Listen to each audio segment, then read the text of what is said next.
my colleague, Dr. Eugenia Allman, is Secretary General of the World Parliament and Constitution Association. And I'm the president of that association. And the WCPA, it's working? Okay, the WCPA works to promote the Constitution for the Federation of Earth. We want to unite the Earth under a single democratic government. And that's what we're talking about today. I'll do the first few slides, and then Eugenia will do the next few slides, and then I'll finish up at the end.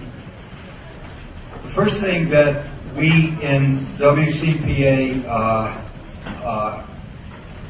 represent in our membership worldwide is what we call world citizenship. You see that at the bottom. What Mr. Fuller and other people talked about, planethood. And we think that people around the world are beginning to realize their planethood, their world citizenship. But world citizenship means something very, very different than the way most people are operating today. How many of you vote in elections? Everybody, nearly everybody. You have a sense of citizenship, right? A sense of the need to participate in the governance. How many of you vote for world issues? There aren't any, right? There's no vehicle for you to vote for world issues.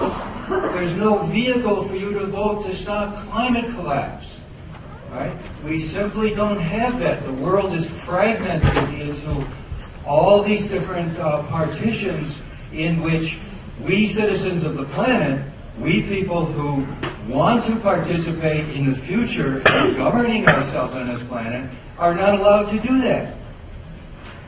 So that's what we're looking at here. The reasons for promoting the Earth Constitution and ratifying the Earth Constitution fit into several categories, two of which are what we're talking about here in the PowerPoint. The first is the paradigm shift to holism. Holism requires a holistic structure for the Earth, holistic organization on the Earth. Without that, we cannot go forward. It's as if they build a wall, like the wall between Mexico and the United States, across the front of this auditorium, and you couldn't see the diagram there. There would be a structural impediment to our communication, right? And that's what the system of sovereign nations is. It's structural impediment to human beings moving forward on this planet. And the second danger, of course, are the terrible climate crises that we're facing, including climate collapse, the danger of weapons of mass destruction, and so on. We'll go. Many people have talked about this last night and today, and we're very happy with that. We are implicit in the coherence of the universe, and Barbara Marx Hubbard has talked about that and so on. We are emerging from the universe as ascending life and ascending scales of complexity and so on. Human beings are one species. And the first axial age, which many scholars say was the 2nd through the 8th century before the Common Era, in the first axial age, that was only yesterday on this scale. Just yesterday, just seconds ago. And we became self-conscious enough to be able to create science and technology and alter our environment irrevocably, right? That self-consciousness is all we've had so far. We have not had wisdom, right? The second axial age that we're now entering into, and all of us here are talking about that, we'll now have the wisdom to use our self-awareness and our technology and our organizational structures to build a future for the Earth. So, the 20th century, we went from that self-consciousness of the first axial age to this. right? This is Buchenwald in this photo. The death camps, right? The mass destruction. 100 million people in the 20th century slaughtered. 4 million of them by the United States in Vietnam alone. 4 million just wiped out, slaughtered in Cambodia, Vietnam, and so on. So we're planet-wide. Many of us are alienated. As we've seen today, we were alienated from our cosmic and divine selves. We're alienated from the cosmos that gave us birth. We're alienated from our planetary ecology that Fred Osh was just telling us about very beautifully. We're alienated from one another by race, culture, and religion. But ladies and gentlemen, we're alienated because of the structural fragmentation into which the earth has been divided. The structural fragmentation of nation states calling themselves sovereign. Sovereign means we recognize no law above ourselves. We recognize no commonality with the rest of humanity. Right? Everything is either war or diplomacy, and diplomacy is just war in a veiled and secondary sense. So, but in a way there's good news as well, because science is emerging from the early modern paradigm. It's still all around us, but when they discovered the nature of the universe under the Newtonian paradigm, they began to formulate conceptions of the universe which today we understand were just incorrect, were just wrong. They thought of the universe as atomistic, as deterministic, as mechanistic, and so on. And these are now, so I call that in my books and so on, and our writings and our websites, we call that the age of fragmentation. We're moving beyond the age of fragmentation now to holism, the age of holism. And here's this chart in the upper right there is the political map of the world.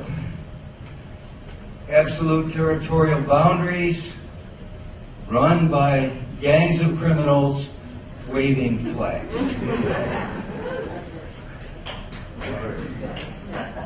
At the bottom right, at the bottom left, there's the picture of the planet as it really is, that we've seen many times today. Right? We're one species, one planet, one future, and we've got to change that upper right diagram.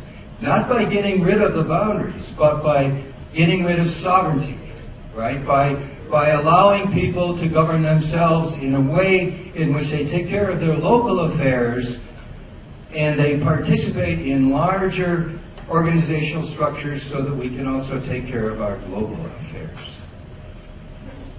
Global capitalism and the system of sovereign nation states have gone together, as many scholars have pointed out, from the very beginning. Capitalism, perpetual growth, you cannot have that on a finite planet. Externalizing the costs of production and consumption devastates our ecology of our planet. It cultivates greed and egoism, and it has absolute winners and losers. And the losers are the majority of people on this planet, as well as our future. Someone mentioned conscious capitalism yesterday. Conscious capitalism, when capitalism becomes conscious, it is no longer capitalism. Right? You can't have the two things together. When it becomes conscious, it becomes economic democracy and cooperative living in harmony.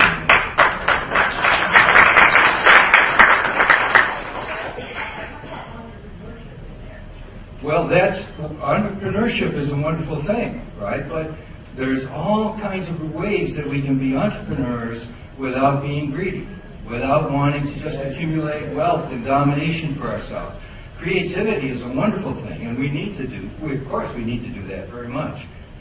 But the system of nation states, philosophers, all from the time this system was founded, and it was founded, scholars say, at the Peace of Westphalia in 1648, where they got into that treaty, the Treaty of Westphalia. In the 17th century, From the time it was founded, philosophers have pointed out that it's intrinsically a war system. In the very beginning, in the 17th century, Thomas Hobbes says, nation states have law within their borders, and between themselves, he says, they relate to one another as gladiators. Right? And it comes right down through the centuries to Hegel in the 19th century, said essentially the same thing. He says, we have law, human beings are developing law on this planet, self-awareness. Between the nations, he says, differences can only ultimately be settled by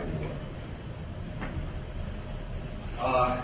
So we're intrinsically a system of fragmentation, structural impediments, a system of injustice. Huge wall between Mexico and the United States, right? To keep the injustice, to keep people from going where they think they can make a living, to keep people from surviving because they need to survive. Huge walls all over the world, fragmentation. It's intrinsically a system of lawless power relationships. The United States blockades Cuba for 50 years in violation of international law. Who can stop that? No one, because it's power. It has nothing to do with law. It has nothing to do with democracy or justice. And it's intrinsically intertwined with the system of capitalism. It blocks our ability to pilot spaceship Earth. But science has discovered holism. Einstein, space, time, matter, energy are one reality. Planck, the system can only be understood as a whole. Heisenberg, the world is a tissue, a complex tissue of events. Bohm, the undivided wholeness of everything. Fritjof Capra, the basic oneness of the universe. It discovered holism only in the 20th century. And yet our institutions, capitalism is 3 to 4 centuries old.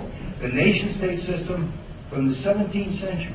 Our institutions are still the institutions hundreds of years old that fragment this planet into hopelessly horrible situations. So holism means the physicists have discovered it, the ecologists have discovered it, the anthropologists have discovered it, the psychologists have discovered it, but our institutions have not discovered it. This is the familiar timeline to some of us, right?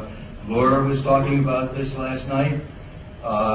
It comes from Ken Wilber, and he's talking about the 4 sectors, the 4 quadrants.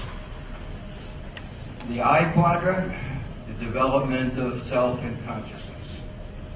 Right? The we quadrant at the bottom, the development of pluralistic and communal self-awareness. Now notice that in the I quadrant, the holistic self, very, very high. That's beginning to be realized on our planet. And holistic world culture. In the upper right, science is discovering holism.